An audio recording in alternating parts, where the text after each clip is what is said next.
It didn't take long for week 3 to ricochet beyond the scoreboard and straight into the NFL's ruler room. The Eagles rallied from a massive deficit to beat the Rams in a game that had everything: a wild comeback, a game-sealing blocked field goal, and a handful of officiating moments that lit social media on fire. What started as hot take friction between rival fan bases quickly became a broader question. Are some of the league's rules and the way they're being enforced hurting the product? And does Roger Goodell need to step in? SB Nation, let's be clear about the football first. Philadelphia produced one of the more dramatic reversals imaginable. Down big in the third, surging in the fourth, and ultimately capped by a Jordan Davis block that swung the final result. That finish is the kind of stuff that makes the NFL's highlight reels, and also the kind of finish that sharpens every debate about the officiating that preceded it. SB Nation, what pushed this game from classic to controversy were 3 discrete officiating flashpoints that combine into a single narrative: inconsistency. First, a catch-complete-incomplete sequence early in the third quarter left fans scratching their heads. Replays felt to many like they showed the ball didn't hit the ground, yet the initial ruling was incomplete, and the Rams had to burn a challenge to get it back. That kind of back and forth on replay erodes confidence in the process because viewers perceive obviousness, and then the mechanics don't match perception. NBC Sports. Second, and the one that ignited the loudest anger from Rams fans, was a 15-yard taunting penalty on Puka Nacua after a first down catch. It was a celebration that many considered harmless: a flex, a point, a spin of the ball. And the broadcast booth crews were openly perplexed. When a call like that costs a team field position in a tight game, it looks less like officiating judgment and more like arbitrariness. The core gripe: celebration rules are supposed to ban acts that target or demean opponents, not basic athletic joy.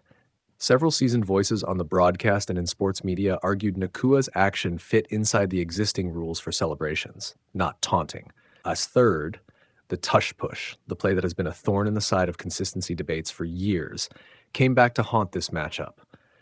Observers noted what appeared to be false start movement on the Eagles' short yardage pushes that either went uncalled or were missed in live view. The play's repeated success and the apparent missed pre-snap infractions created another perception problem. Teams and fans alike see the same events and come away with different conclusions about whether the referees are allowing some teams to get away with more than others. That's a perception that travels fast and corrodes trust. CBSSports.com individually, fans gripe about bad calls after every week.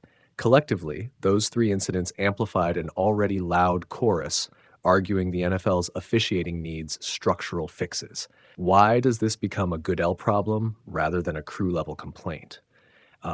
Because once perception of bias or inconsistency reaches a certain threshold, it affects the league's core product credibility. The commissioner's office is the only place with the authority and mechanisms to tweak rules, clarify points of emphasis, and mandate enforcement changes across all crews. That's why commentators and fans directed their heat up the chain to the top. Athlon and other outlets explicitly framed the situation as pressure building on Goodell to act, not because one game was bad, but because the pattern of controversial moments has become a repeatable cycle. Athlonsports.com. So what could Goodell realistically do, and what should he avoid? There are 3 practical levers the commissioner's office can pull. 1, clarify or rework the taunting/celebration standard. Make the line between celebration and taunt more objective. Right now, much of the enforcement rests on subjective judgment calls. The league could publish a clearer quick reference guide and require a short retraining for crews league-wide. That would reduce variance and make calls like Nacua's rarer, not by changing the rules dramatically, but by tightening interpretation and examples. SI2, fix replay and review mechanics. Fans and teams alike want replay that feels decisive and consistent. If a challenge or a replay loop feels like guesswork, the league should audit the replay assistant protocols and speed up transparency on the process. The league can't make every replay obvious, but it can at least ensure the process is consistent and that officials publicly explain complex reversals in a short, standardized way after the fact. That would blunt the "did they miss it" speculation. NBC Sports 3, revisit the tush-push mechanics. There is a long-running debate about whether the play is officiable under current rules.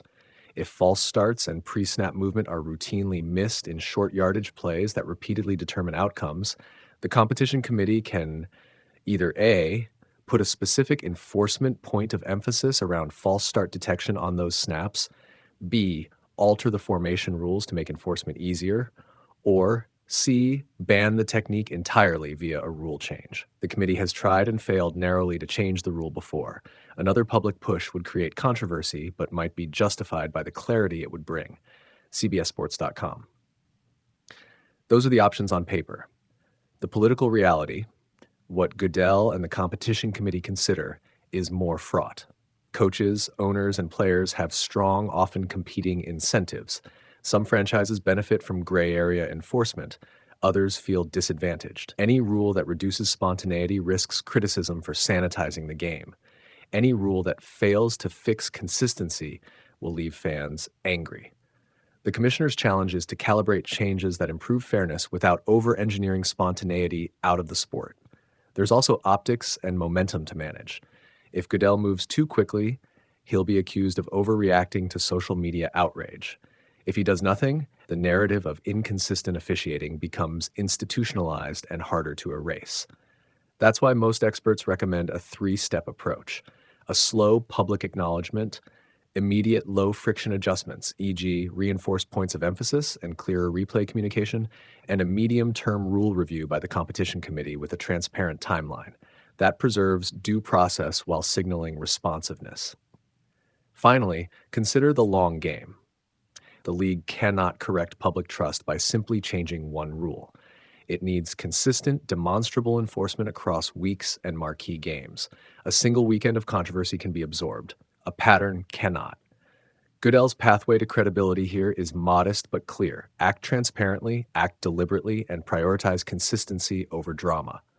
The Eagles-Rams game will be a headline for days because it had everything fans and networks crave: a comeback, a highlight-ending play, and controversy. But it's also a useful pressure test.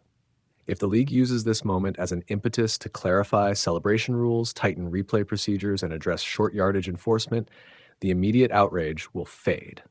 If it treats the weekend as just another weird one and does nothing, the calls for reform get louder and the trust deficit widens.